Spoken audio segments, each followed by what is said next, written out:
Évangile selon Marc, chapitre 2. Quelques jours après, Jésus revint à Capernaum. On apprit qu'il était à la maison. Et il s'assembla un si grand nombre de personnes que l'espace devant la porte ne pouvait plus le contenir.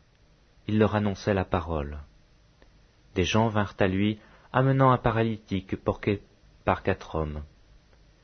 Comme ils ne pouvaient l'aborder à cause de la foule, ils découvrirent le toit de la maison où il était, et ils descendirent par cette ouverture le lit sur lequel le paralytique était couché. Jésus, voyant leur foi, dit au paralytique, « Mon enfant, tes péchés te sont pardonnés. » Il y avait là quelques scribes qui étaient assis, et qui se disaient au-dedans d'eux, « Comment cet homme parle-t-il ainsi? Il blasphème. Qui peut pardonner les péchés, si ce n'est Dieu seul ?» Jésus, ayant aussitôt connu par son esprit ce qu'ils pensaient au-dedans d'eux, leur dit, « Pourquoi avez-vous de telles pensées dans vos cœurs? Lequel est le plus aisé, de dire au paralytique, « Tes péchés te sont pardonnés » ou de dire, « Lève-toi, prends ton lit et marche » Or, afin que vous sachiez que le Fils de l'homme a sur la terre le pouvoir de pardonner les péchés, je te l'ordonne, dit-il au paralytique, « Lève-toi, prends ton lit et va dans ta maison. » Et à l'instant, il se leva, prit son lit et sortit en présence de tout le monde, de sorte qu'ils étaient tous dans l'étonnement et glorifiaient Dieu, disant, « Nous n'avons jamais rien vu de pareil. » Jésus sortit de nouveau du côté de la mer. Toute la foule venait à lui, et il les enseignait. En passant, il vit Lévi, fils d'Alphée, assis au bureau des péages. Il lui dit, « Suis-moi. » Lévi se leva et le suivit. Comme Jésus était à table dans la maison de Lévi, beaucoup de publicains et de gens de mauvaise vie se mirent aussi à table avec lui et avec ses disciples, car ils étaient nombreux et l'avaient suivi. Les scribes et les pharisiens, le voyant manger avec les publicains et les gens de mauvaise vie, dirent à ses disciples, « Pourquoi mange-t-il et boit-il avec les publicains et les gens de mauvaise vie ?»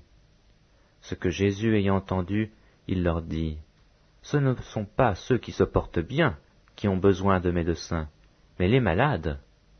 Je ne suis pas venu appeler les justes, mais les pécheurs. » Les disciples de Jean et les pharisiens jeûnaient. Ils vinrent dire à Jésus, « Pourquoi les disciples de Jean et ceux des pharisiens jeûnent-ils, tandis que tes disciples ne jeûnent point ?» Jésus leur répondit, « Les amis de l'époux peuvent-ils jeûner pendant que l'époux est avec eux? Aussi longtemps qu'ils ont avec eux l'époux, ils ne peuvent jeûner. Les jours viendront où l'époux leur sera enlevé, et alors ils jeûneront en ce jour-là. Personne ne coud une pièce de drap neuf à un vieil habit, autrement la pièce de drap neuf emporterait une partie du vieux, et la déchirure serait pire.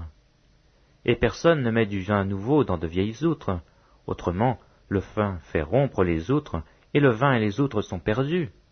Mais il faut mettre le vin nouveau dans les outres neuves. » Il arriva, un jour de sabbat, que Jésus traversa des champs de blé. Ses disciples, chemin faisant, se mirent à arracher des épis. Les pharisiens lui dirent, « Voici, pourquoi font-ils ce qui n'est pas permis pendant le sabbat ?» Jésus leur répondit, « N'avez-vous jamais lu ce que fit David lorsqu'il fut dans la nécessité et qu'il eut faim, lui et ceux qui étaient avec lui? Comment il entra dans la maison de Dieu du temps du souverain sacrificateur Abiatar, et mangea les pains de proposition, qu'il n'est permis qu'aux sacrificateurs de manger, et en donna même à ceux qui étaient avec lui. Puis il leur dit, « Le sabbat a été fait pour l'homme, et non l'homme pour le sabbat, de sorte que le Fils de l'homme est maître même du sabbat. »